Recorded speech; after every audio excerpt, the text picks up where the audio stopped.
I'm Reshma Shamasundar. I'm the Executive Director of the California Immigrant Policy Center. I'm so glad to be here today. And I'm going to talk about E-Verify.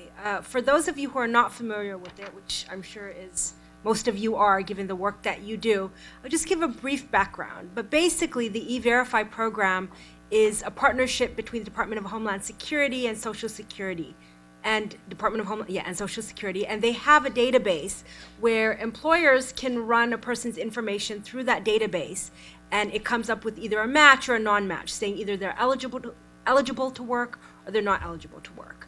And over the last 10 years or so, more and more employers have been signing up with this program, and there's really been a push at the national level, both from Democrats, but even more so from Republicans, to expand this program as kind of, our answer to checking people's status, making sure that we have, a quote-unquote legal workforce. But the problem with this program, it's many-fold.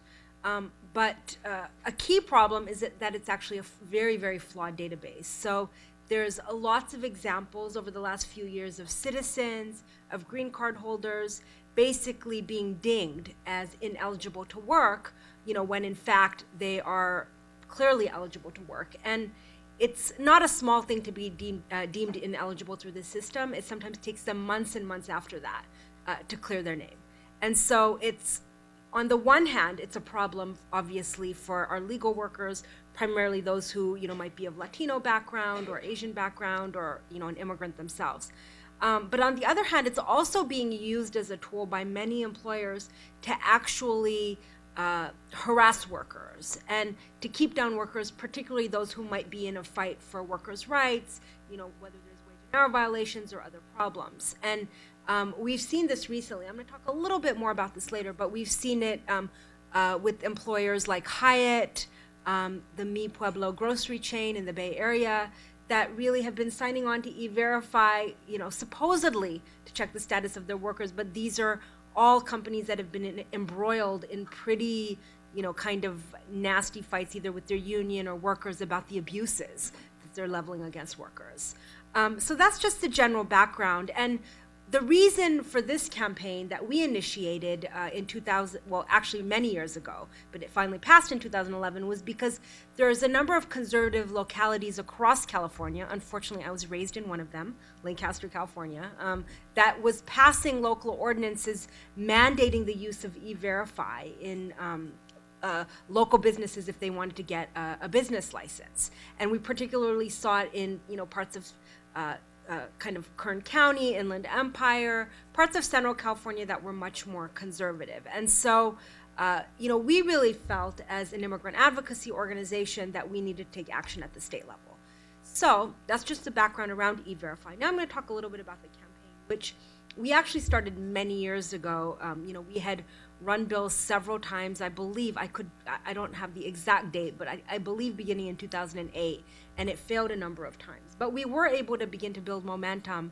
And last year, in 2011, we worked with MALDEF, the Mexican American Legal Defense and Education Fund, and the National Immigration Law Center. We co-sponsored a bill, as well as the California Immigrant Policy Center, to basically make it illegal for localities to pass local ordinances requiring businesses in their jurisdiction to use the E-Verify program.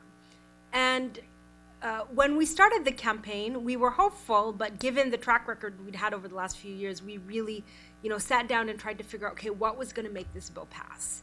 And we really felt that it was critical that there be a number of unlikely voices that were pushing this bill forward. So we didn't know how this governor would react to it. It was clearly his first year in office. The bill had been vetoed a number of times by Schwarzenegger.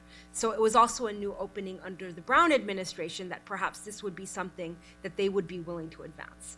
And so as part of our work to move this bill forward, we tried to figure out, okay, who else other than immigrant rights organizations have an interest in this issue?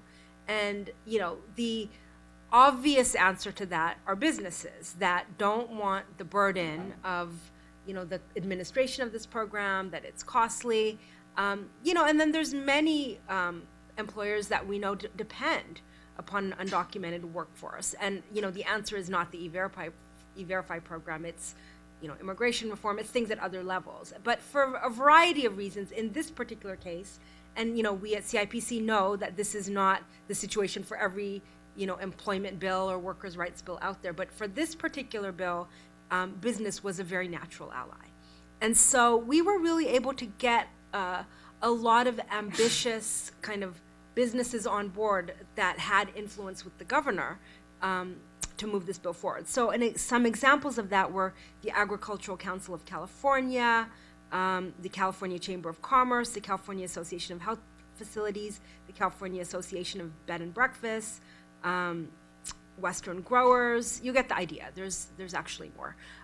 And these partners, these business partners, worked at various levels. So we had, for example, one restaurant owner who owned a chain of restaurants in the Inland Empire, who was actually a very vocal and outspoken critic of the E-Verify program. He was willing to come to Sacramento and testify. He was willing to place op-eds. He basically was willing to talk about it 24/7 until the bill passed. And then we had other businesses that, were a little bit more low-key. So they were just willing to list their name, but they didn't want to do anything publicly. There were some that didn't even list their name, but were willing to, call the governor's office or talk to the governor's office at the last minute. So, there was kind of a spectrum of how they participated. But, for us, that was really, I think, what made this campaign feasible and what made it, a winning campaign. I think the other thing that we were really successful with was the media. So even though as, immigrant serving and immigrant rights organizations, we certainly, are quoted in the press and obviously are able to talk about this, we didn't always feel we were the best spokespeople. So we had done a lot of work to get academics, businesses, small business owners to really be the most vocal spokespeople for this. And in fact, 1 week before the governor actually signed the bill, Professor Manuel Pastor, who I think might be here today from USC, actually had placed, a very powerful opinion piece in the Huffington Post that actually was, kind of widely quoted by other media outlets as well. And so on the very last day that we had for the governor to sign or veto legislation, he signed the bill. I think it was like late in the afternoon or maybe even night, kind of under cover of the darkness.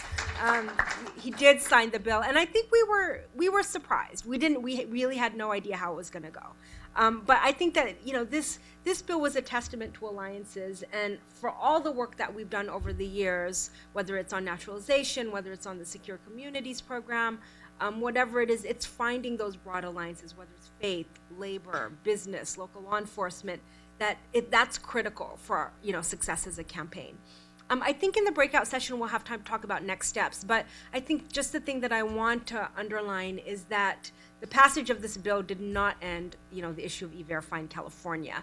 For us, for example, as a statewide advocacy organization, we can do a lot administering, monitoring things at the state level, doing advocacy at the state level, but a lot of the abuses that we're seeing around E-Verify are still happening locality by locality. As I had mentioned at the beginning, companies like Hyatt and Pacific Steel up in the Bay Area, all of these were, had signed on to E-Verify without their knowledge of their union. There's others that are using E-Verify illegally to kind of check workers' immigration status even when they're, already hired or before they've offered them the job. We know that these are not appropriate ways to be using the system. So I think next steps is really that kind of regional monitoring of E-Verify and really pushing back against the use of E-Verify in these kind of abusive situations. Thank you. Thank you, Reshma.